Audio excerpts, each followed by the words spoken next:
Assalamualaikum warahmatullahi wabarakatuh. Senang berjumpa dengan para perawat hebat dan para bidan sekalian. Saya Ibu Lilis Rayatin, kali ini akan menyampaikan mengenai bimbingan teknik keperawatan berjenjang dengan metode coaching dan mentoring. Slide.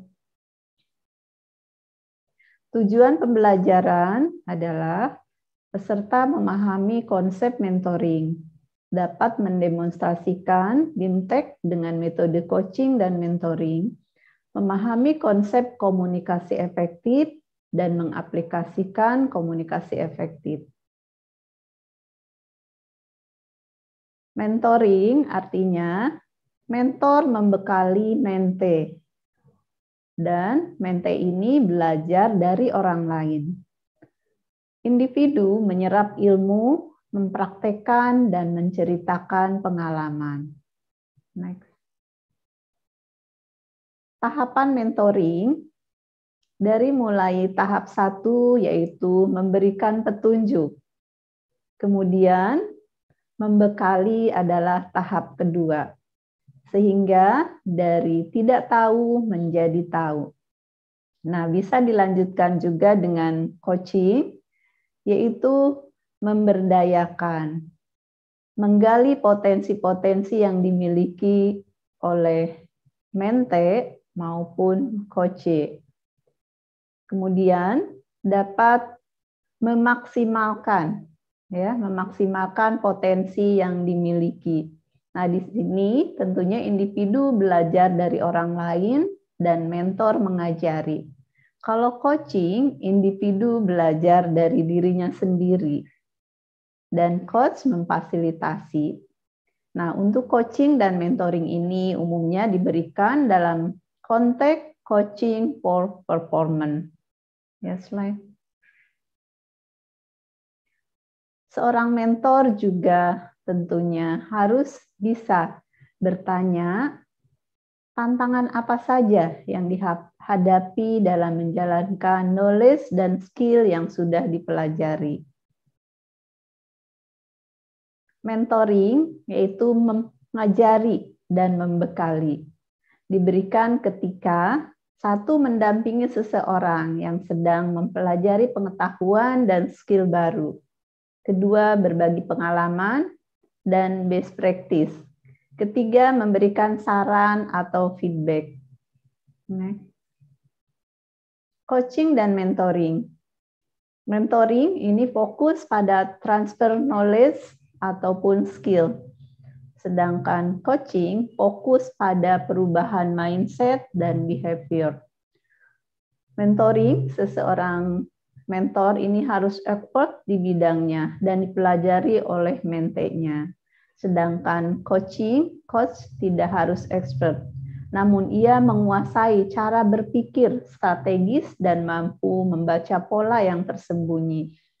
Kemudian sama-sama diberikan dalam periode waktu jangka panjang ya, dan dijalankan melalui perencanaan yang terstruktur.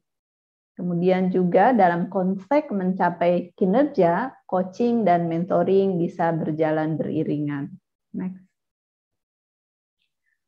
Sebelum melakukan mentoring, ini perlu dibuat layout ya, layoutnya agar kondisinya menjadi ideal. Ini ada 3 meja ya, yang berhadapan ini tidak dianjurkan, yang bersampingan juga tidak dianjurkan. Yang dianjurkan adalah posisi yang berdekatan, yaitu posisi ideal. Ya, next.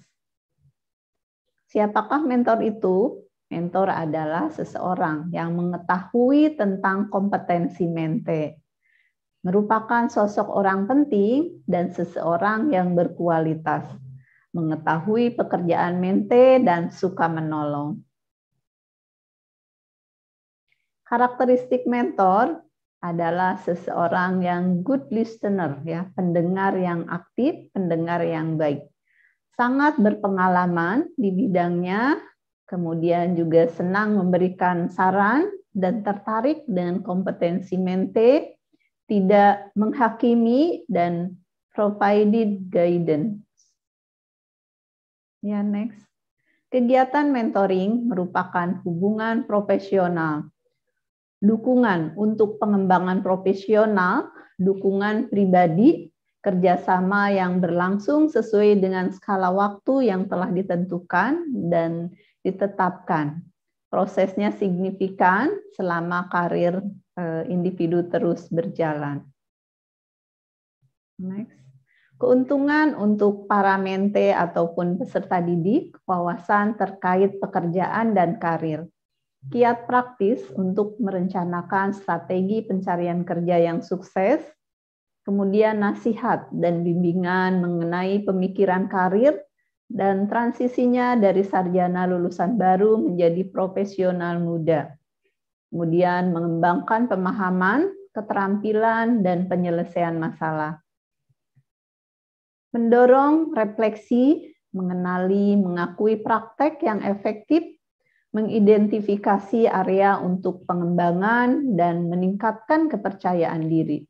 Jaringan kontrak bisnis informal. The next. Nah, ini merupakan tahapan proses mentoring.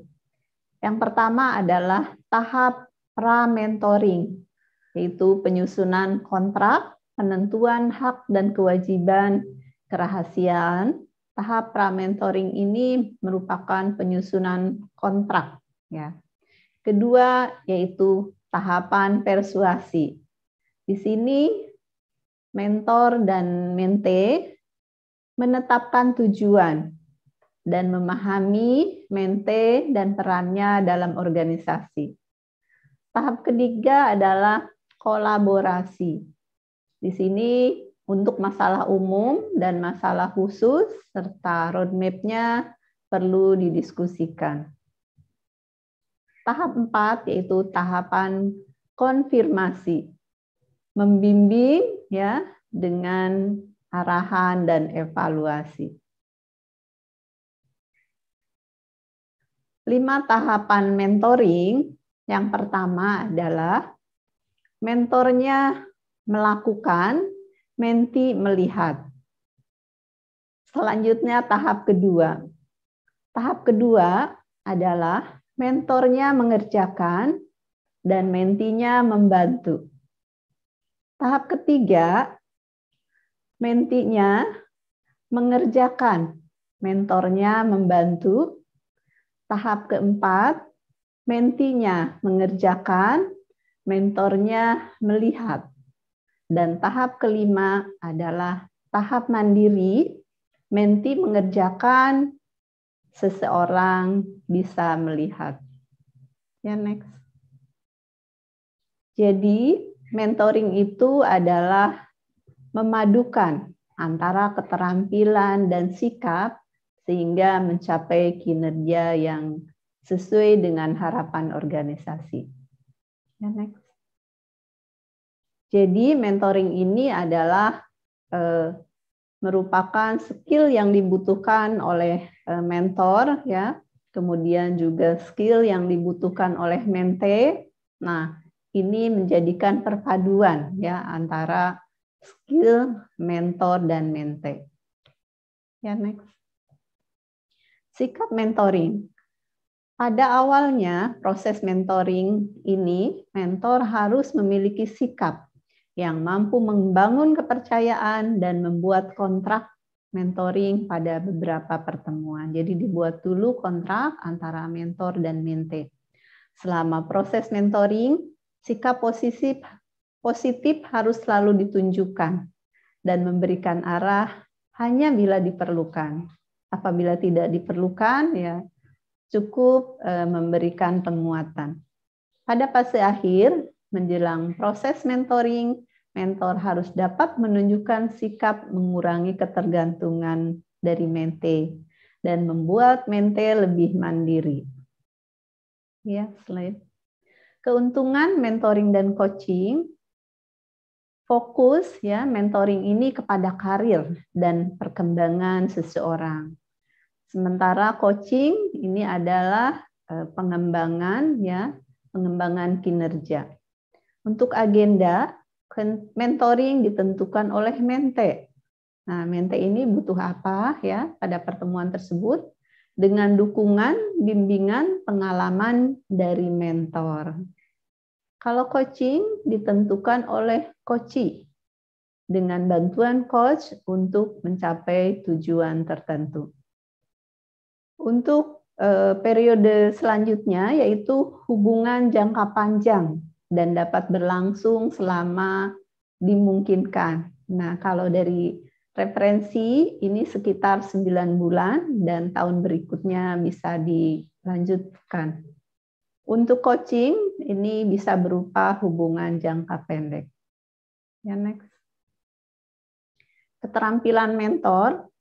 Mentor ini perlu bisa mendorong refleksi pribadi, berikan masukan dan saran yang membangun, memotivasi mente untuk menetapkan tujuan yang dapat dicapai, tunjukkan pertanyaan yang efektif dan mendengarkan secara aktif, amati dan gunakan bahasa tubuh, menunjukkan empati dan perspektif alternatif, dukung, tantang, beri saran, berdayakan, beri rambu, dan informasikan. Refleksi adalah pemikiran yang terfokus, dengan fokus pada cara kita merespon, memahami, mengembangkan, dan menerapkan pembelajaran kita dalam situasi baru. Refleksi juga adalah cara belajar dari pengalaman kita, bukan dari pengalaman tangan kedua atau orang lain. Nah, ini perencanaan mentor, formulirnya ya seperti ini. Learning objective, yaitu jelaskan tujuan pembelajaran mente secara spesifik dan terukur. Kedua, area implementasi, jelaskan di area mana saja mente diharapkan dapat mengimplementasikan hasil mentoringnya. Ketiga, knowledge dan skill. Knowledge dan skill apa saja yang perlu dikuasai mente.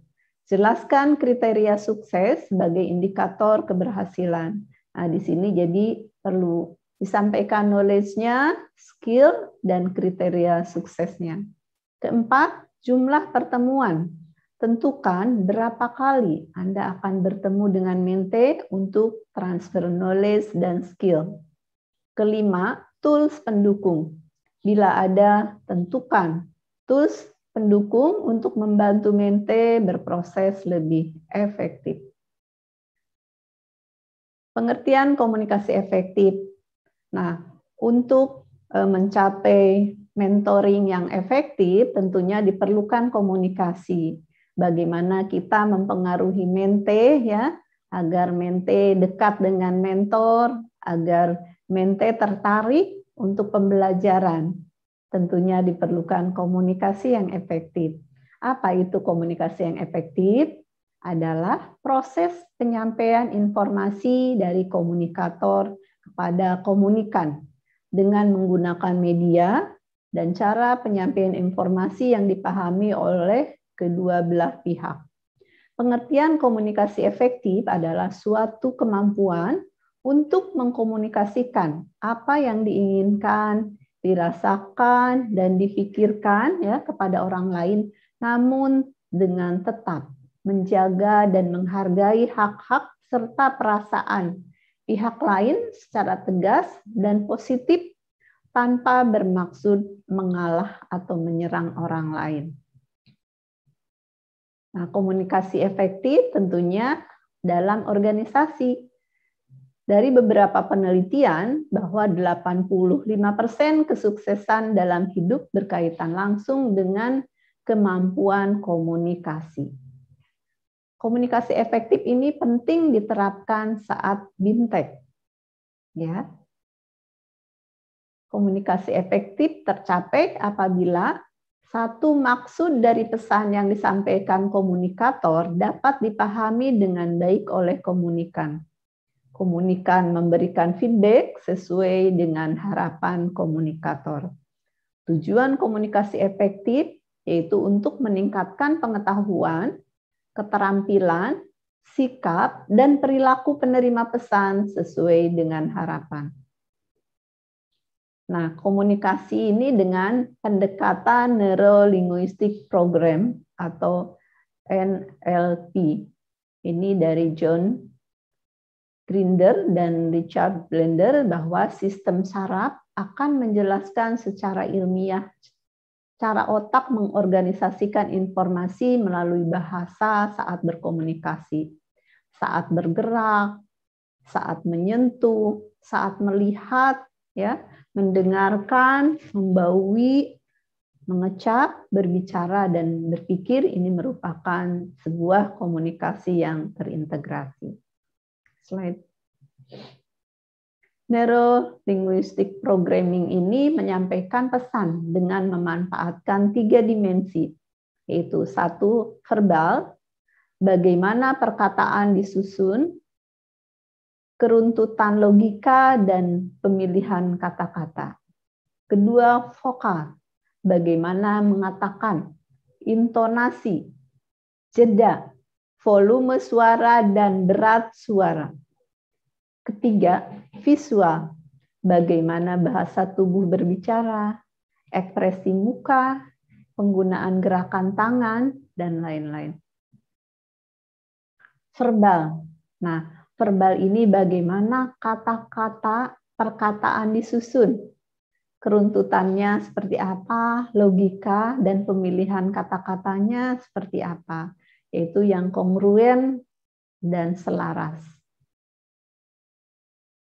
Dimensi vokal, bagaimana mengatakan intonasi, ya, tinggi rendahnya suara, kemudian ada jeda atau spasi, ya, jeda, volume, kemudian berat suara. Pada bagian mana yang penting itu tentunya yang berat suaranya lebih besar dan volumenya lebih tinggi. Jadi pada saat bicara, bagian-bagian penting itu memerlukan volume dan pengaturan dari berat suara ini. Slide. Kemudian visual. Ini juga sangat penting, ya, dimensi visual, bagaimana kita melihat dengan mata kita, bahasa tubuh berbicara, ekspresi wajah, ya, penggunaan gerakan tangan, dan lain-lain. Komunikasi efektif ini disingkat RAGE, respect, empati, audible, clarity, dan humble. Apa itu respect? Rasa hormat, menghargai komunikan.